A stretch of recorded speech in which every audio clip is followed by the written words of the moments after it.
The quiet hum of a perfectly ordinary Tuesday afternoon can be the deceptive soundtrack to a life unraveling. One moment, you're simply folding laundry, feeling the comfort of routine and the familiar scent of clean linen. And the next, your entire world is violently wrenched open by a betrayal so profound it chills you to the bone. This isn't merely a story about money. It's about the suffocating grip of manipulation, the agonizing choice between protecting your peace and fighting for what's rightfully yours against the very people you once called family. It's about a woman who had to confront the unimaginable, that the boundless love she poured into her son might have inadvertently paved the way for her ultimate undoing, leaving her with an impossible decision that would either reclaim her dignity or shatter her existence forever. You might believe you understand the inviolable boundaries of family, but prepare yourself, because this tale will expose the raw, uncomfortable truth of how easily those lines can be blurred, and how devastating the cost of unspoken expectations and deeply rooted trust can truly be. The unexpected storm. The front door of my otherwise tranquil home didn't just open. It was flung inward with such a jarring force that the very hinges seemed to cry out in genuine protest, a metallic shriek that echoed through the sudden, unsettling silence of the house. It was precisely 2 p.m. on an ordinary Tuesday, a time typically reserved for the gentle rhythms of domestic life. I was in my bedroom, lost in the simple, comforting task of folding a basket of freshly laundered clothes, the soft fabric of familiar weight in my hands. Then, like a distant rumble that quickly escalated into a tempest, I heard Marcus's footsteps. They weren't just walking, they were stomping, a furious, heavy cadence storming through the house, each step a declaration of impending chaos. "Mom, where are you?" His voice, usually steady and calm at 42, now ripped through the air, charged with an unfamiliar, visceral rage, a raw, untamed anger I hadn't witnessed since his tumultuous teenage years. My hands, still clutching a half-folded shirt, froze mid-air. A prickle of unease, sharp and immediate, snaked up my spine. Leaving the pile of warm laundry abandoned on the bed, I slowly stepped into the hallway, the quiet dread settling deep within my stomach. There he stood, my only son, a grown man of 42, filling the living room with his sheer, furious presence. His face was a mask of crimson, flushed and tight with fury, his fists clenched so tightly at his sides that the knuckles gleamed white. His green eyes, so strikingly reminiscent of his late father, usually held a spark of warmth, but now they pierced me with a cold, unyielding hardness that sent a shiver, stark and chilling, through me to my very core. "Why did Chloe call me crying, saying you changed the password on your card? She was at the grocery store and couldn't pay for her shopping. You humiliated her in front of everyone." The accusation hung heavy in the air, a poisonous cloud. I remained rooted in the doorway, a silent sentinel caught in the crosscurrents of his storm. 70 years of life had certainly endowed me with a certain wisdom, a well-honed ability to navigate difficult situations with composure. But this was different. This was my own son, the boy I had raised with every fiber of my being, screaming at me, not in a public place, but within the sacred walls of my own home, his voice an assault on the peace I had painstakingly built. "Marcus, lower your voice. We're educated people," I managed, my tone firm but deliberately serene, a quiet anchor in the raging sea of his anger. "And yes, I changed the password on my card because it's mine. Yours? Mom, we're family. You can't just put up roadblocks when we need something." He took 2 steps closer, each one a hammer blow to my composure, diminishing the physical space between us. For the first time in my life, a sharp, unwelcome knot of pure fear tightened in my stomach. The card truly felt like a barrier now, not just a piece of plastic. "The card is in my name, Marcus. It's my money." My voice was a little weaker than I intended, but the resolve behind it remained. "Your money? Seriously?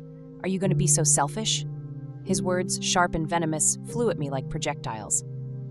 Chloe was just buying stuff for the house, food, cleaning supplies, normal things. A familiar pang of knowing struck me. I knew, with an unsettling certainty, that this wasn't entirely true. Just last week, I had reviewed my bank statements, a quiet dread building with each line item: $200 on makeup, $300 on clothes, $500 at an expensive restaurant. These weren't the essentials he claimed. But I chose to keep that information tucked away for the moment, a silent weapon for a later, more strategic engagement. Son, if you need money for something specific, we can talk about it like adults, but I'm not going to leave my card with no password for just anyone to use. The pause that followed was infinitesimal, yet it amplified his next words. Just anyone? You're calling my wife? Just anyone? His voice escalated another notch, scraping against my nerves. She's your daughter-in-law. She's part of this family. A mother's reckoning. The room seemed to shrink, the air growing thick with unspoken accusations and frayed emotions. I instinctively sought refuge in my favorite armchair, the worn velvet, a familiar comfort against my trembling body. It was the same armchair where, 4 decades ago, I had cradled a tiny Marcus, nursing him, his small, innocent form a beacon of pure, uncomplicated love. Now, sitting there, attempting to maintain an outward composure that belied the internal earthquake, I tried to ground myself. My entire body felt like a fragile leaf, rustling in a gale. Chloe is always welcome in this house, Marcus, always, I stated, my voice steadier now, though laced with a quiet weariness. But my credit card is not a family service. It's a tool for my financial security, not a communal resource. Marcus began to pace the living room, a caged animal trapped by his own fury. Each heavy step of his shoes against the hardwood floor resonated like a drumbeat, punctuated by the frantic rhythm of his heart. Beads of sweat glistened on his forehead, despite the chill emanating from the air conditioning. I can't believe what I'm hearing, Mom. You've been generous your whole life, always helping everyone. And now that your own family needs support, you're acting like a miser. That word, miser, struck me with a force far greater than any of his shouts. It burrowed deep, twisting a knife in my heart. Miser. I, who had raised him alone after his father's untimely death, pouring every ounce of my strength and love into him. I, who had worked double shifts for years, sacrificing my youth and energy just to pay for his college education to ensure he had opportunities I never did. I, who had lovingly given him the down payment for his first apartment, an act of selfless generosity. A wave of righteous indignation surged through me, eclipsing the fear. Marcus, I will not let you talk to me like that in my own home. My voice, though quiet, was sharp with an unyielding steel. Then give me a coherent explanation, Mom. Why change the password overnight without telling anyone? The very idea of him dictating my actions in my own house was infuriating. I pushed myself up from the armchair, a familiar ache protesting in my lower back. But I needed to be on my feet, physically standing my ground for this conversation, for this fight. Because I reviewed my statements, Marcus, and I found expenses that I don't recognize. A lot of money leaving my card without my authorization. The truth, stark and undeniable, hung between us. He fell silent then, for the first time since he had stormed into my house. The sudden quiet was jarring, filled only with the heavy sound of his labored breathing. The veins in his neck stood out, stark lines against his darker skin, a visible testament to his barely contained fury. Chloe told me she always asked you before she used the card, he finally uttered, his voice strained. Chloe is lying. The words escaped my lips before I could consciously stop them, sharp and precise. The silence that followed was thick, heavy, suffocating. Marcus stared at me, his eyes wide with a mixture of shock and disbelief, as if I had just physically slapped him across the face. I won't let you insult my wife. His voice was low, dangerous. I'm not insulting her. I'm telling the truth, I retorted, unflinching. The truth is you're getting paranoid, Mom. Maybe it's time for someone else to handle your finances. Those words, delivered with a casual cruelty, hit me like a bolt of lightning, searing through my very being. My own son, suggesting I wasn't capable of managing my own money. My own son, doubting my mental capacity, reducing me to a frail, irrational old woman. The insult was profound, cutting deeper than any shouted accusation. I think you need to leave, Marcus. My voice was calm, but edged with an authority that left no room for argument. I'm not leaving until we fix this. Give me the new password right now. His demand was audacious, a blatant attempt to reassert control. No, son. I said no. I met his furious gaze, unyielding, my own resolve hardening. This is my house and my decision. If Chloe needs something, she can ask me directly. His jaw tightened, a muscle twitching in his cheek. He turned abruptly and headed for the front door, but paused just before he exited, his hand hovering over the doorknob. His voice, when it came, was colder than any winter ice I had ever known. "This isn't over, Mom. We'll talk again when you get over your tantrum." The word tantrum, used to dismiss my legitimate concerns, ignited a fresh spark of anger within me. "It's not a tantrum, Marcus. It's a decision." He shook his head, a gesture of dismissive contempt. "It's foolish, and you're going to regret it when you see how this affects our relationship." His words hung in the air, a chilling threat, an unspoken ultimatum. My own son, the flesh of my flesh, threatening to sever the ties of our relationship, to punish me for protecting my own hard-earned money. "Are you threatening me?" I asked, my voice barely a whisper. "I'm warning you, Chloe is very hurt by your attitude. I don't know if she'll want to see you after this." The implication was clear. Isolate me, punish me, until I caved. "Then that will be her decision," I stated, my voice gaining strength. Marcus shook his head again, a look of profound disappointment, almost disgust, etched on his face. "You know what, Mom? You're right. This is your decision, and we'll make ours." The door closed with a dry, final thud, a sound that seemed to reverberate through every corner of my suddenly too silent house. I was left utterly alone in the living room, trembling, my body still vibrating from the emotional onslaught. The begonias on the patio, usually a source of quiet joy, still needed their afternoon watering, but I no longer had the strength, the will, to attend to them. I walked to the window, drawn by an invisible thread, and watched Marcus's car peel away from the curb, a dark blur disappearing down the street. The tires squealed an angry protest as he took the corner too fast, a final defiant roar before vanishing from sight. 40 years of motherhood, 40 years of unwavering devotion, sacrifice, and love, and it had all come to this. My only son screaming at me, accusing me, for the simple act of protecting my own money. The silence that settled over the house after he left was different. It wasn't the peaceful, comforting quiet of the morning, but something denser, heavier, almost oppressive, as if the very air itself had been altered, imbued with the lingering residue of his rage. I sank back into my favorite armchair, closing my eyes, seeking a momentary reprieve from the raw reality of the situation. The conversation replayed in my mind like a broken record, an incessant loop of accusations and defenses. Marcus's words, his tone, his unchecked fury, all of it seemingly for a simple password, all for the perceived audacity of protecting my own credit card. But in the quiet sanctity of my heart, I knew, with absolute certainty, that this wasn't truly about a password. This was about control. This was about boundaries. This was about the earth-shattering fact that for the first time in years I had dared to say no. The telephone, a jarring intrusion, rang once, then twice, its insistent peal echoing through the heavy silence. I didn't move, allowing the answering machine to pick up. It was Chloe, her shrill, petulant voice cutting through the stillness of my home, each word a fresh wound. "Sylvia, I know you're there. I hope you're happy with what you've done. Marcus is devastated. I don't understand why you're behaving like this with us. We're your family." A sharp click, and the line went dead, leaving an even deeper silence in its wake. I took a deep, shuddering breath and opened my eyes. The clock on the wall, an unwavering sentinel of time, now read 3:30. The day had begun with such mundane normalcy. Laundry to fold, plants to water, a predictable rhythm. Now it felt as if I had lived an entire week, a lifetime of emotional turmoil, compressed into a mere 2 hours. I pushed myself up and walked to the kitchen, drawn by an inexplicable need to move, to do something tangible. I was hungry, yes, but more than that, I desperately needed to engage my hands, to anchor myself in a physical task. Cooking had always been my refuge, my quiet solace in difficult times, a meditative process that brought order to chaos. As I began to peel potatoes for a late, solitary lunch, my mind was a relentless loop of Marcus's expression.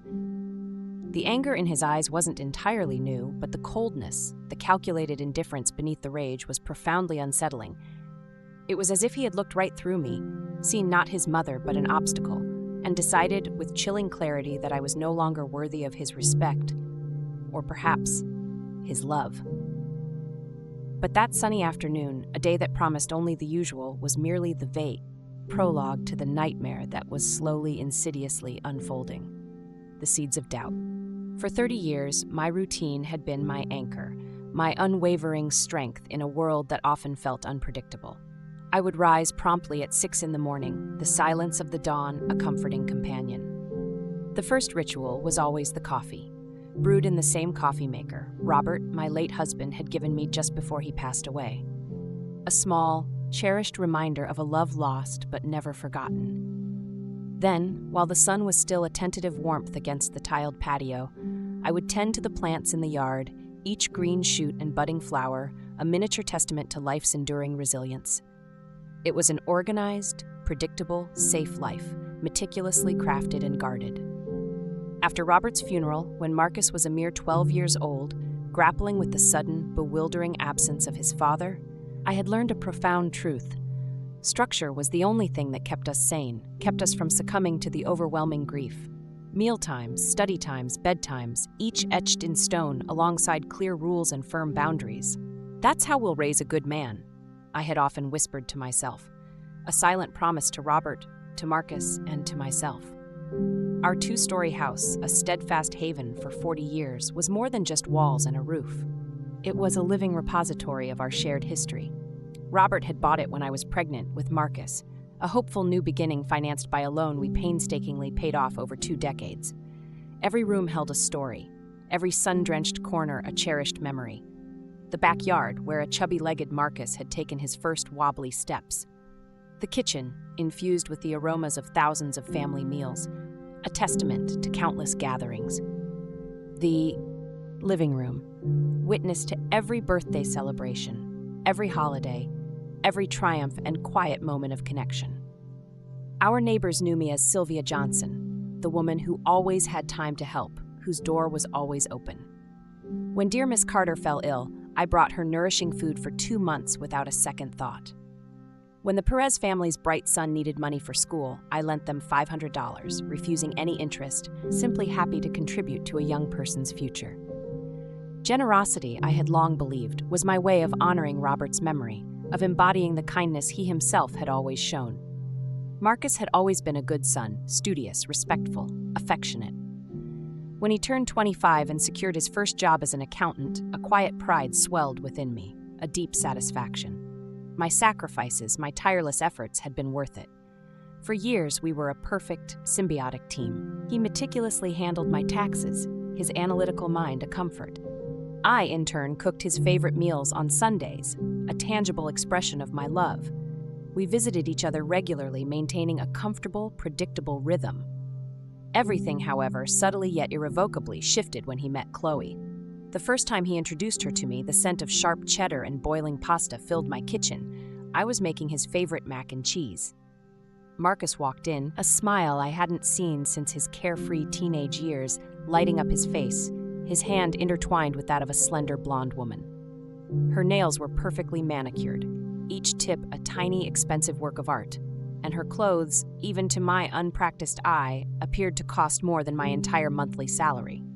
"Mom, this is Chloe," he announced, his voice brimming with a joy that was both beautiful and a little alarming.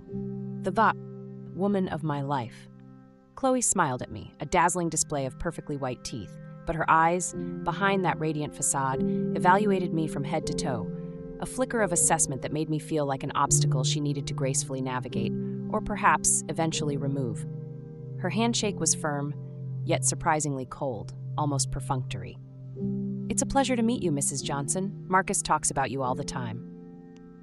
During dinner, Chloe was effusive, praising my cooking with a practiced enthusiasm, asking detailed questions about my garden, and showing an almost performative interest in our old family photos scattered throughout the living room. She seemed on the surface genuinely interested in getting to know us, in becoming part of our fabric. When they left that night, a hopeful warmth bloomed in my chest. I thought, with a genuine sense of relief, that I had found a good daughter-in-law. The next few visits were equally pleasant, reinforcing my initial impression. Chloe would arrive bearing thoughtful bouquets of flowers, her laughter light and airy.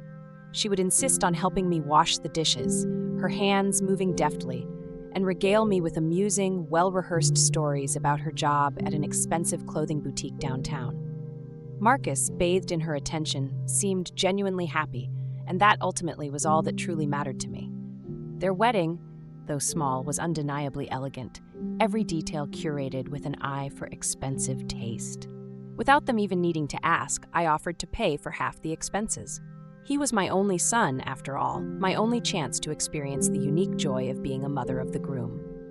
Chloe, with her impeccable taste, orchestrated everything: the delicate lace of the dress, the specific shade of roses, the gourmet menu, the carefully selected string quartet.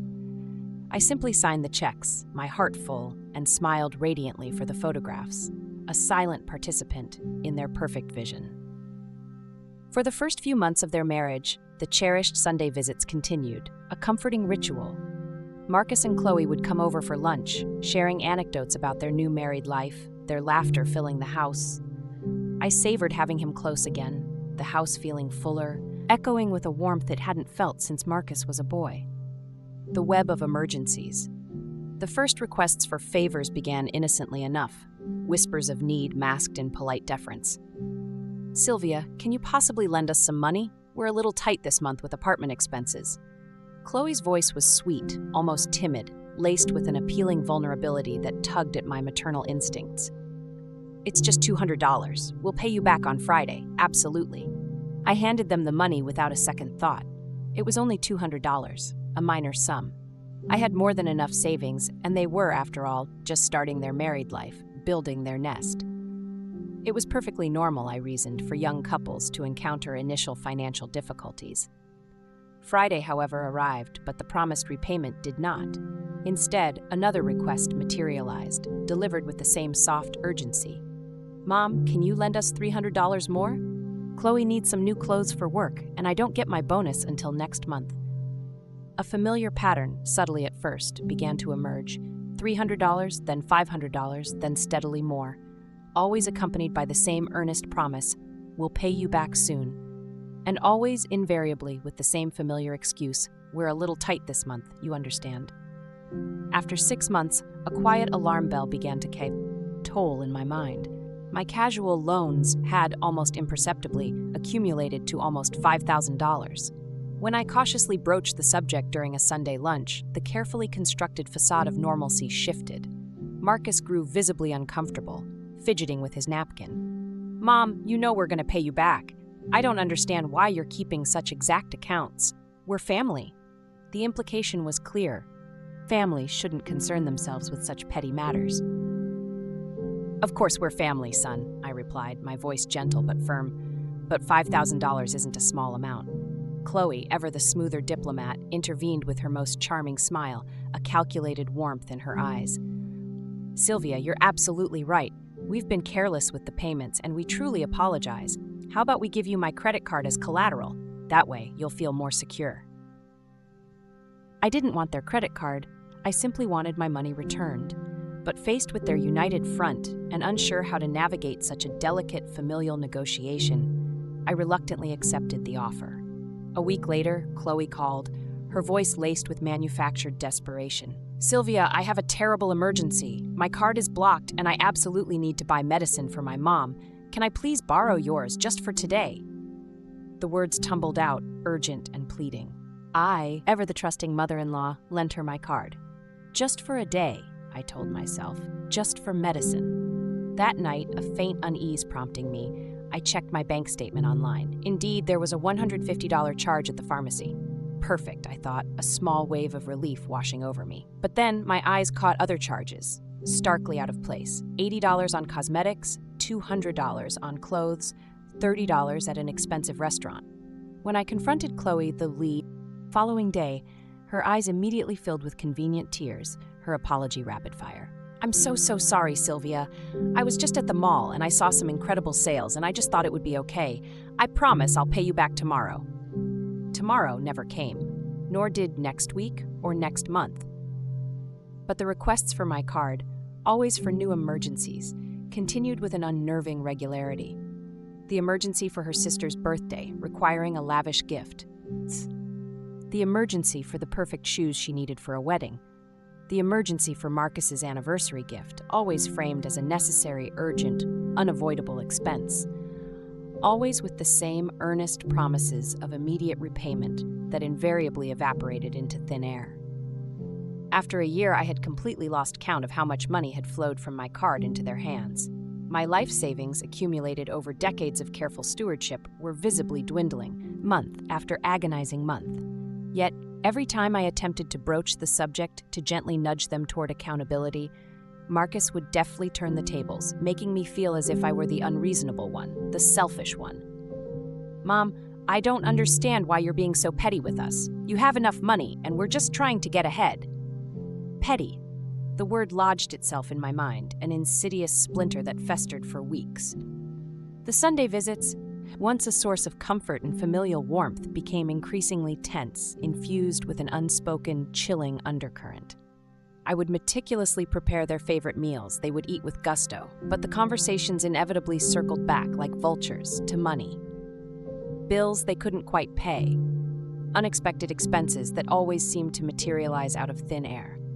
Missed opportunities, always blamed on a lack of cash. "If we had a better car, I could definitely get a better job," Chloe would lament, her fingers idly caressing her brand new expensive phone, a stark contradiction to her words. "If we could just move to a nicer neighborhood, we'd have a much better quality of life, Mom," Marcus would add, serving himself a third generous portion of my homemade stew, his words heavy with implication. I would listen in silence, the subtle pressure mounting, knowing with a growing certainty that their words were merely indirect, yet insistent, pleas for more of my money. The alarming truth. One quiet afternoon, as I sat meticulously reviewing my bank statements, a chill, colder than any winter draft, snaked its way through me. A realization, stark and alarming, hit me with the force of a physical blow.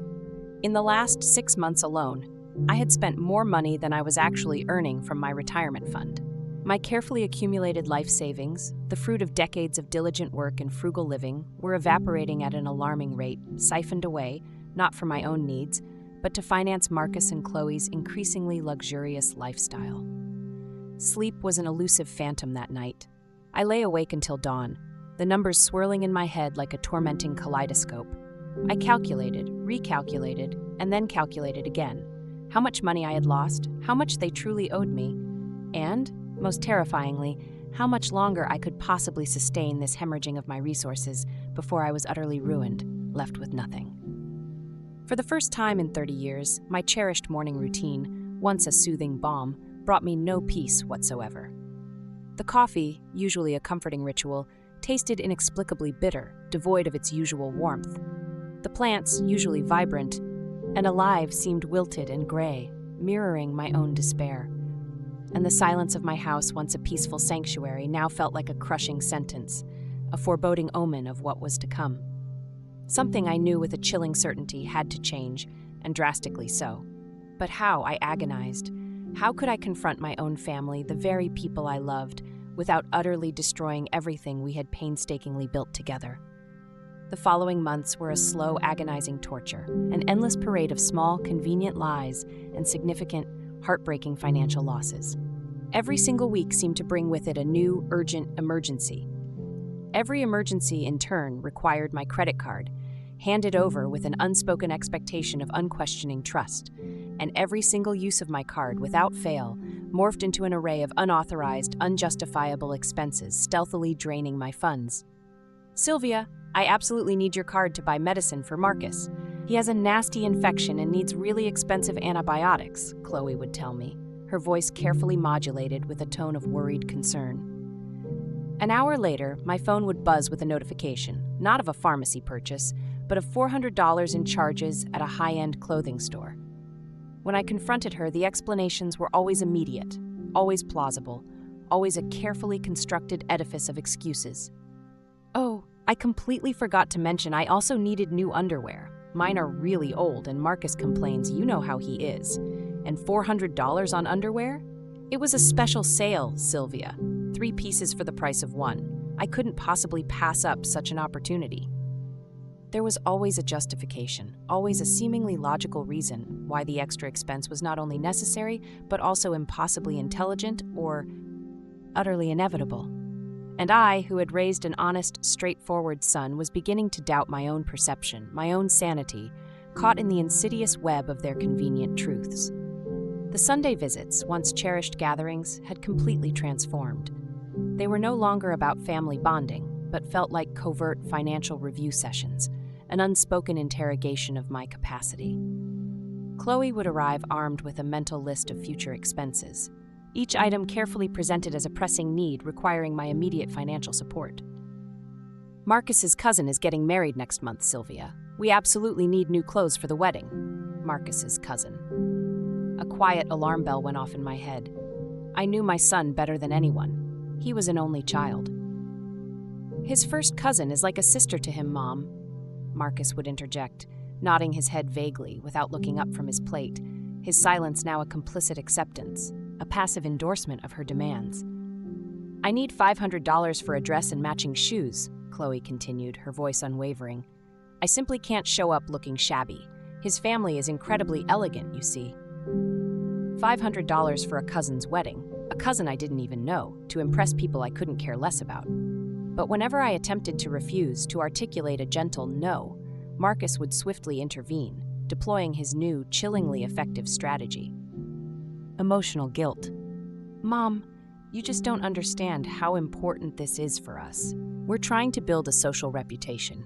My job actually depends on the connections I make at these events.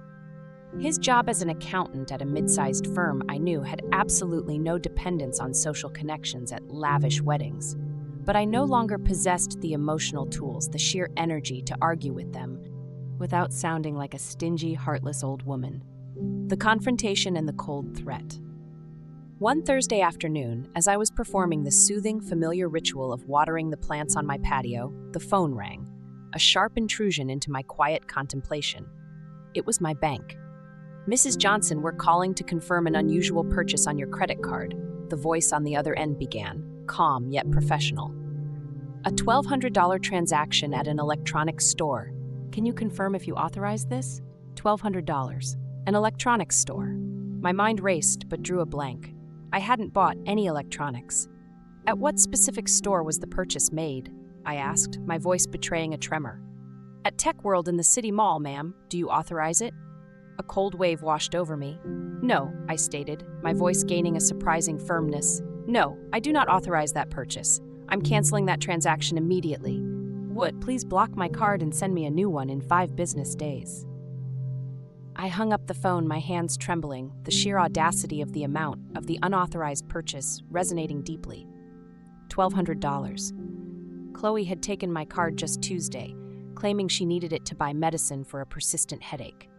20 minutes later, the phone rang again, its insistent jingle a harbinger of fresh confrontation. Sylvia, what have you done?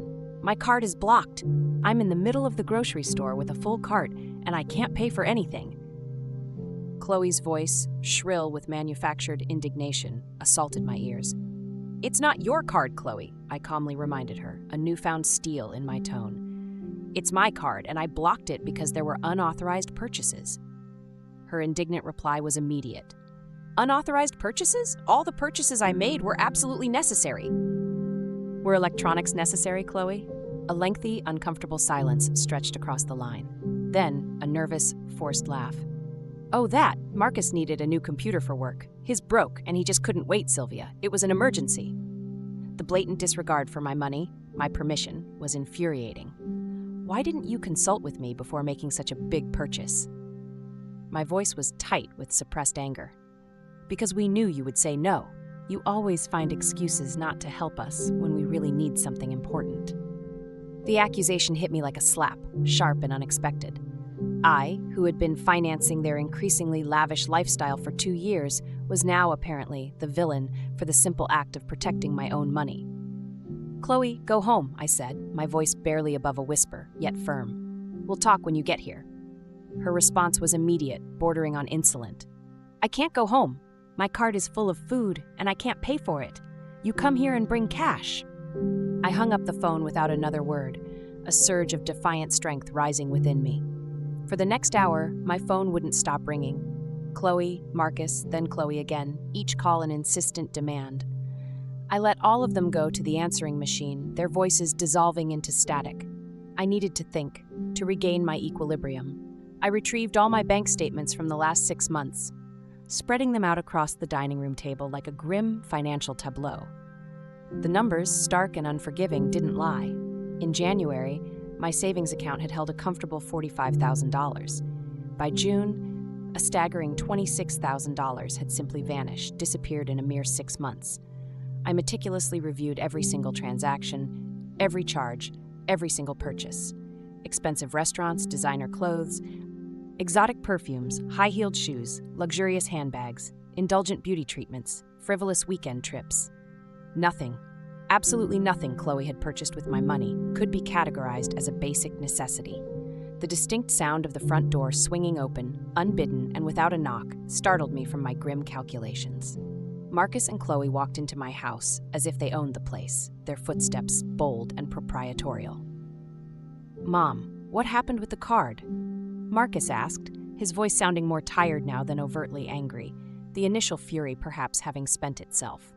Chloe, in a defiant stance, sat down on my sofa without an invitation, her arms crossed tightly over her chest, a pugnacious expression on her face. "I blocked it, Marcus, because I found purchases I didn't authorize." Chloe scoffed, her eyes rolling. "Sylvia, all those purchases were absolutely discussed with you.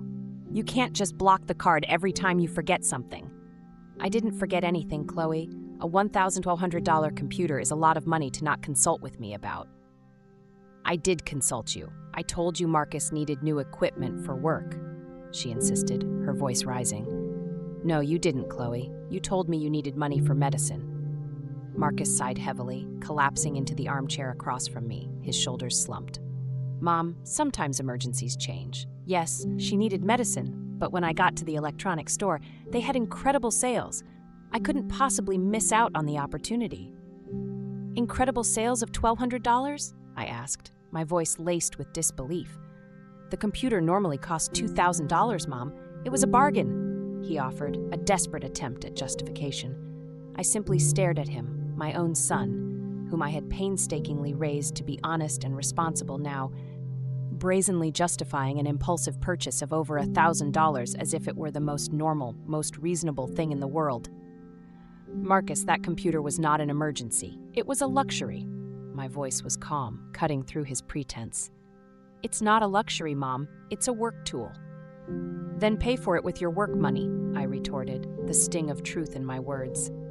Chloe stood up from the sofa dramatically, her eyes flashing. "I knew you were going to react like this.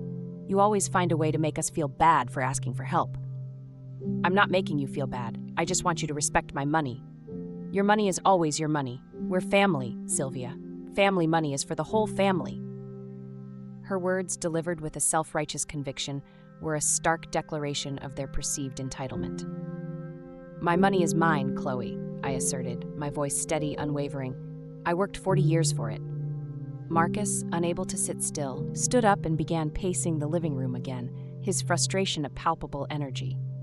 "Mom, we understand your point, truly, but you also have to understand ours. We're fighting to grow professionally to have a better life. Your support is fundamental for us." "I've supported you for 2 years, Marcus. I've spent more than $25,000 on you." The number, spoken aloud, hung in the air, a stark, undeniable testament to their consumption. $25,000? Chloe's voice was tinged with genuine offense, as if I had conjured the figure out of thin air.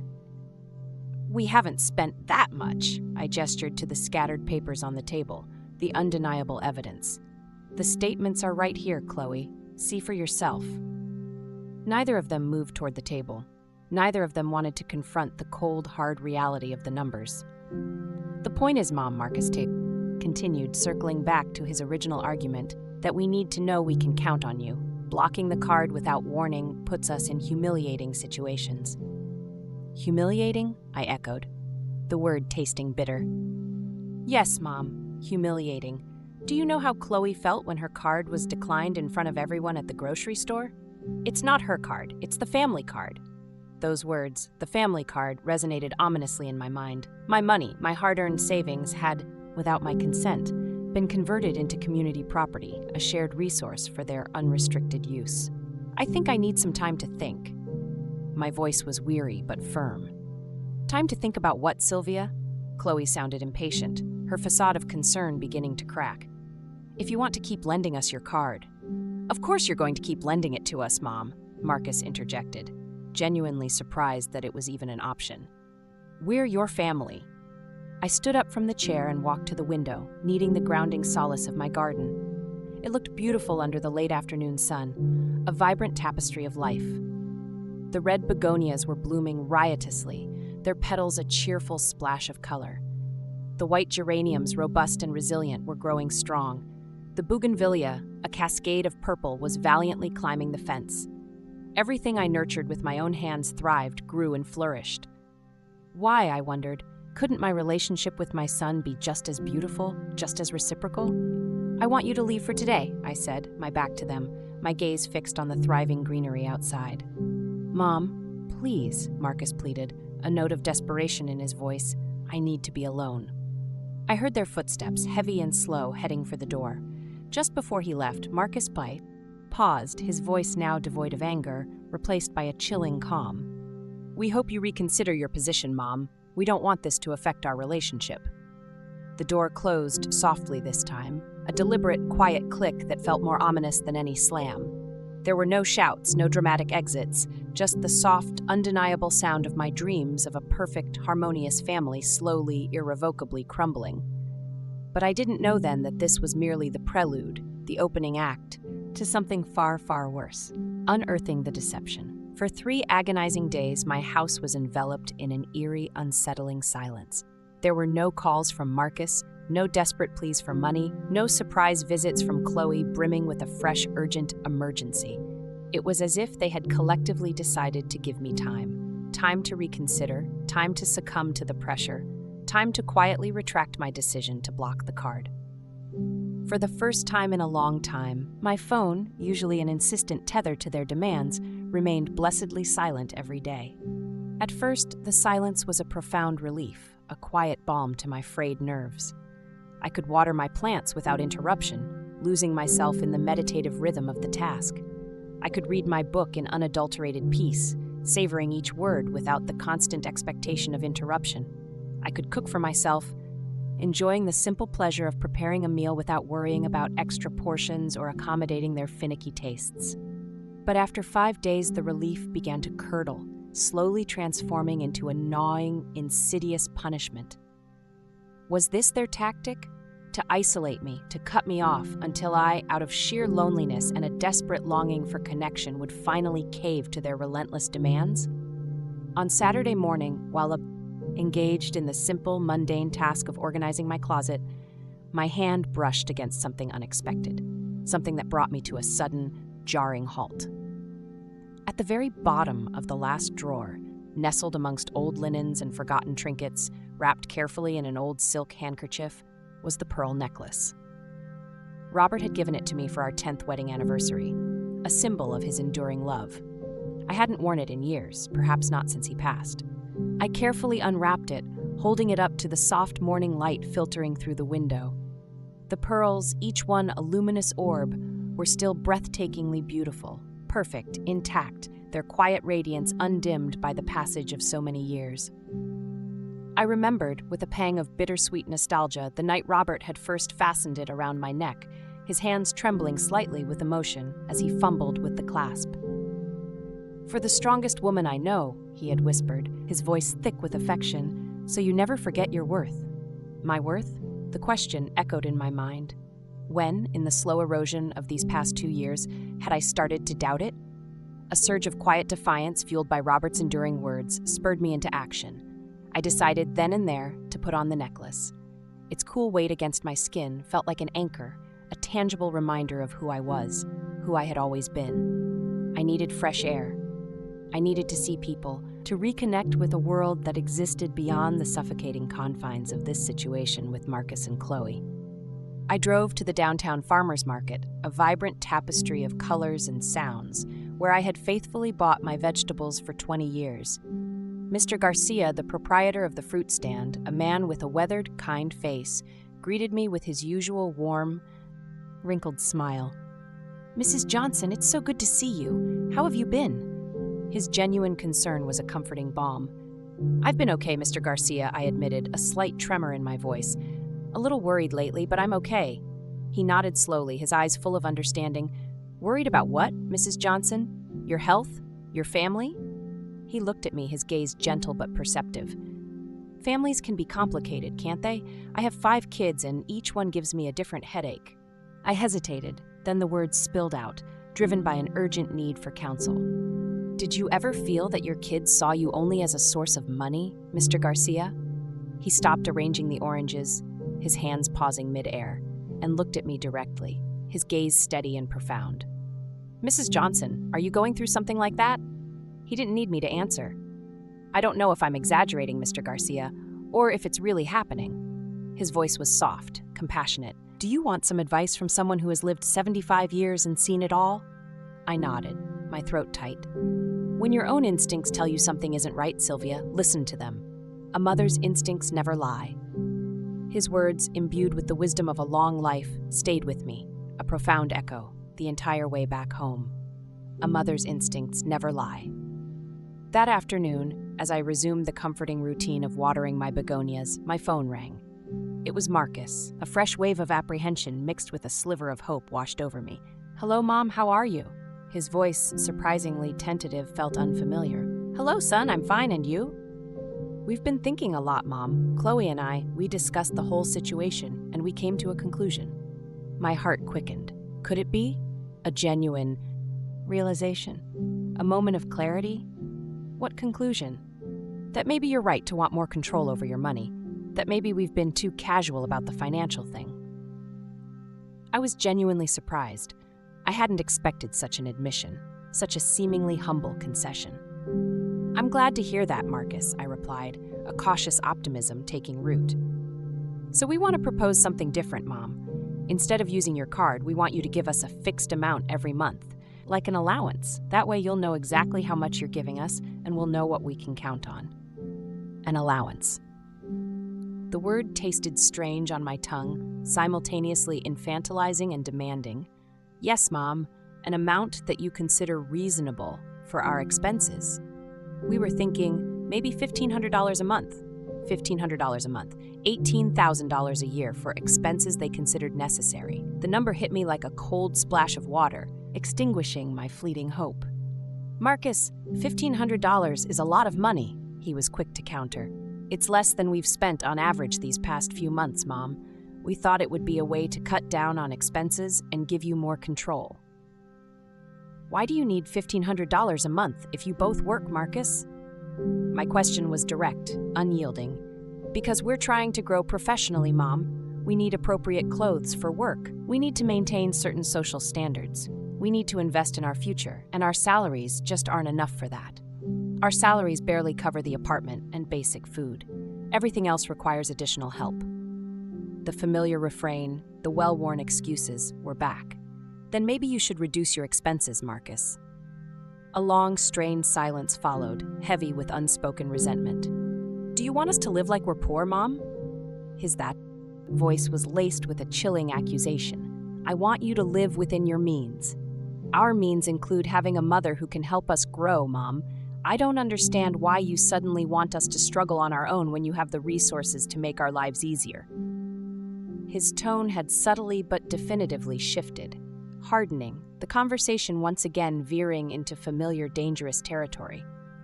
Because they're not my lives, Marcus. They're your lives. We're family, Mom. My life and your life are connected. The audacity of his claim, his blurring of boundaries, was breathtaking. Marcus, I'm not going to give you $1,500 a month. My resolve once again solidified. How much then? 1,000? I don't know, Mom. I need to think about it. Think about it, Mom. We've been waiting a week for an answer. His voice rose, tinged with a fresh wave of frustration. And I've been spending money uncontrollably for 2 years, Marcus. I need time to decide how to proceed carefully. You know what? Forget it. Forget the whole proposal. The abruptness of his capitulation, the sudden abandonment of his allowance plan, was startling. Marcus, no, I began, a flicker of concern for what this new turn would bring. No, Mom, we're not going to beg for your help anymore. Chloe was right. There are other options. My blood ran cold. What other options? Options that don't require begging my own mother for money. He hung up before I could utter another word. That night, sleep, once again was an elusive dream. What did he mean by other options? What chilling path was Marcus now contemplating? A glimpse of war. On Monday morning, the answer arrived brutally and without ceremony. I was having breakfast, the quiet ritual of toast and tea, a fragile comfort, when a sharp, insistent knock rattled the front door. It was a young man, impeccably dressed in a dark suit, clutching a slim briefcase, his expression devoid of warmth. "Mrs. Sylvia Johnson?" he inquired, his voice formal, clipped. "Yes, I am." A knot of dread tightened in my stomach. "I'm Mr. Roberts from the law firm of Hazen Associates. Your son, Marcus Johnson, has retained our services to review your mental and financial capacity." I felt as if the very floor had disappeared beneath my feet, plunging me into a terrifying abyss. "Excuse me?" My voice was barely a whisper. "Your son is concerned about your mental well-being, Mrs. Johnson. According to him, you have shown signs of paranoia, confusion, and erratic decision-making. He is considering initiating a legal process to obtain guardianship over your finances." Guardianship. The word, heavy with ominous implications, resonated in the stillness of my home, stealing my breath. "Guardianship?" I stammered, the meaning slowly, horribly sinking in. "Yes, ma'am. A process where a judge determines if you are capable of managing your own financial affairs, or if you require someone else to handle them for you." "Someone like my son?" My voice was raw, laced with a bitter understanding. "Exactly, ma'am." My legs, suddenly weak and unsteady, could no longer support me. I sank into the nearest armchair, my world tilting precariously. What do I need to do to defend myself against this? I asked a desperate plea. "First, I strongly recommend you hire your own lawyer, Mrs. Johnson. Second, you should undergo medical examinations to prove your mental capacity. Third, you should gather all evidence that demonstrates you manage your finances responsibly." How much time do I have before this happens? If they decide to proceed formally, you will receive an official summons with 30 days to respond. The man, his unpleasant duty discharged, handed me a business card and left, leaving me utterly alone with the chilling realization that my own son, the child I had nurtured and sacrificed everything for, was now contemplating legally taking control of my money, my independence, my very life. My own son. That afternoon, driven by an urgent, desperate need to confide in someone, I called my neighbor, Alma Davis. I had known Alma for 15 years. Our relationship was friendly, but never intimately close. Still, she had always struck me as a sensible, no-nonsense woman, and in my moment of profound vulnerability, I desperately needed her counsel. "Alma, could you possibly come over?" I asked, my voice trembling despite my best efforts to keep it steady. "I need some advice urgently." "Of course, Sylvia," she replied without hesitation, her voice calm and reassuring. "I'll be right there." When she arrived, her presence a solid comfort, I recounted everything, pouring out the torrent of betrayal that had engulfed my life. The loans that had become permanent gifts, the credit card they had refused to return, the endless string of unauthorized purchases, the final horrifying threat of legal guardianship. Everything. Alma listened in silence, her wise eyes unblinking, nodding occasionally without judgment, a steady anchor in my storm. "You know what I think, Sylvia?" She finally said, her voice quiet but firm. "What, Alma?" "I think your son and his wife are systematically manipulating you, and now that you're finally defending yourself, they're escalating to more aggressive, more desperate tactics." Her words were a validation, a painful confirmation of my deepest fears. "You think I'm being manipulated?" I asked, needing to hear it explicitly.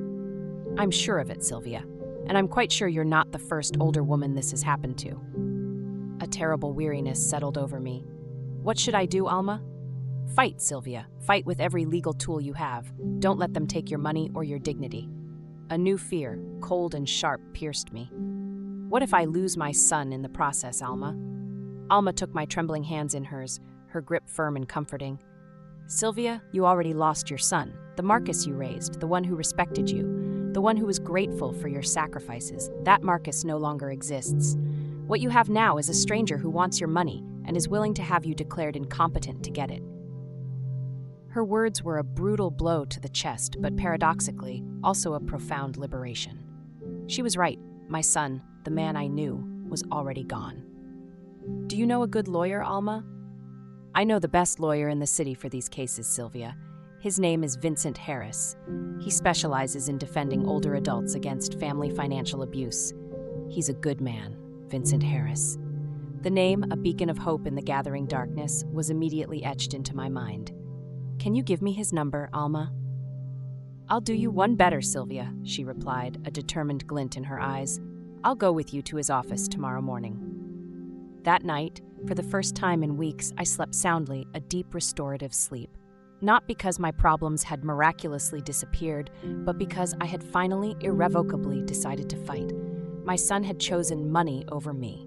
Now, with Alma's support and a burgeoning sense of self-preservation, I was going to choose my dignity over him.